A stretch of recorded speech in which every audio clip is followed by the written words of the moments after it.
Good morning or good evening. Today I'm going to present you the research I realized during my first year of master's degree in geology and earth dynamics at Strasbourg University. My name is David Segura and my advisors are John Manechal and Luis Martinez. The name we decided for the present study is Tectonic Evolution and Present-Day Architecture of the Southern Colombian and Northern Ecuadorian Foreland Basin. Origin and Implications of Carbon Dioxide Accumulations. As an introduction to the main subject, we can say that conventional sedimentary reservoirs can contain different types of fluids. Some of them are gases, such as methane, carbon dioxide, helium, and nitrogen. The other fluids we can find are oil and water. Here we have a schematic figure showing that these fluids are in the empty space of the rock, also called porosity. Gases in oil and gas fields tend to have a lot of methane, ethane, propane, and other organic molecules. However, this is not the case for Putumayo Basin, where in many oil fields carbon dioxide represents more than 90% of the gas in the reservoir. The origin of this carbon dioxide is not clear, but some authors suggest that most of it comes from inorganic processes, such as limestone thermal decomposition and metallic loss of carbon dioxide transported by intrusions or by faults. This map of northern South America shows the localization of Putumayo Basin in the black square. We can also see some aspects of the geological tectonic context. Putumayo Basin is a foreland basin located at the eastern margin of the Andes mountain range. Active faults and volcanoes are present in the area. Thanks to geophysical seismic refraction and gravimetry, we can see the regional tectonic context of the area in the upper section. Here, Putumayo Basin is in the blue square. At west, we have the oceanic Nazca Plate subducting below South American Plate. This is the main reason for volcanic and seismic activity around and inside the Putumayo Basin. The crust thickness is always more than 25 kilometers in Putumayo Basin. Lastly, we have a possible slab tearing occurring in the subducting slab at around 100 kilometers depth. Lower part of the figure shows a seismic section of Putumayo Basin. We can see that many faults affect the sedimentary formations, especially in the western area, as it is closer to the Andes.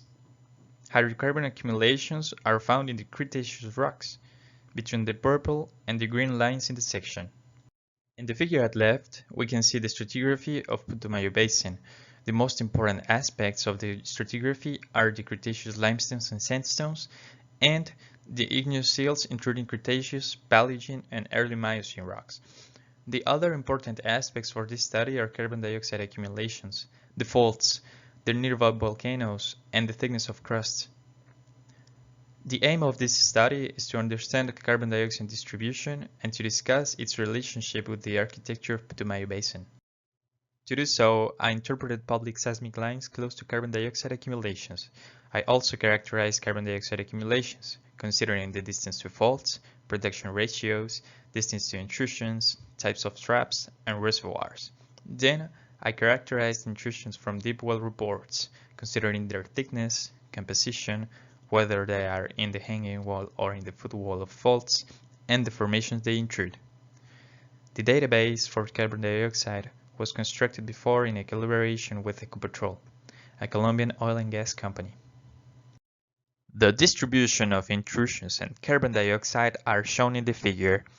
As we can see at left, intrusions are restrained to the southwestern part of the basin, and the maximum thickness is around 120 meters. However, most of the intrusions are between 11 and 30 meters thick. In the right side of the figure, if you look at the legend, you can see that carbon dioxide accumulations are also in the southwest. But there are also some carbon dioxide accumulations at the southeast. So we can say that we have two groups. The first is close to intrusions, and the second is relatively far from intrusions. From a side view, if we look at the lower part of this figure, we can observe that the content of carbon dioxide decreases progressively towards the east, from 96% to 89%, to 81% to 62%. The production ratio is also lower. At west, we have 3,070 million cubic feet per day, whereas at east, we have only 430 million cubic feet per day. This information suggests that the source of carbon dioxide should be mainly located at the western part of the basin. Here, we propose a conceptual model of the structural traps for accumulation of carbon dioxide. We found that accumulations in the foothills are associated with thrusts and backthrust structures, and in the foredeep they are associated with steep inverse faults. From previous articles and studies, we know that most carbon dioxide comes from thermal decomposition of limestones or mantle degassing. Many authors link the possibility of limestone's thermal decomposition with the intrusions. On the other hand, mantle fluids can be transported by magma or by faults. But we consider that it is unlikely that the faults of the Putumayo basin connect the lithospheric mantle with the reservoirs, given the thickness and the assumed rheology of continental crust beneath the Putumayo basin. This scenario leaves the carbon dioxide only associated with intrusions, regardless whether it comes directly from magma or indirectly from the composition of calcium carbonate. This magmatic episode occurred at about 6.1 million years, according to one absolute dating available in literature. This figure shows the interpretation of fluid flow history of the basin. In the upper part, we find a timeline with arrows. These arrows represent the beginning of hydrocarbon migration, interpreted by different authors. All of them agree that at 10 million years, there was an active migration of oil in Putumayo basin. 6.1 million years is the only dating for the magmatic episode. The most recent exhumation of the northern Andes is the Colombian Eastern Cordillera. Many authors conclude that exhumation began during late Miocene. At left, we see the situation at 10 million years. Oil migrates and accumulates in both western and eastern areas of Putumayo basin. At right, the situation at 6.1 million years. We think that magmatism produced important amounts of carbon dioxide, which possibly migrated from west to east, accumulating mainly in the west, but also in the east. This figure gives key answers regarding the history of carbon dioxide, but it also brings very important questions. For example, what are the effects of the arrival of carbon dioxide in hydrocarbons? Are oil migration and accumulation still occurred at 6.1 million years? What is the thermal effect of the magmatic episode? We consider it important aiming to answer these questions in future studies, as it would permit to discuss the importance of carbon dioxide for oil and gas companies.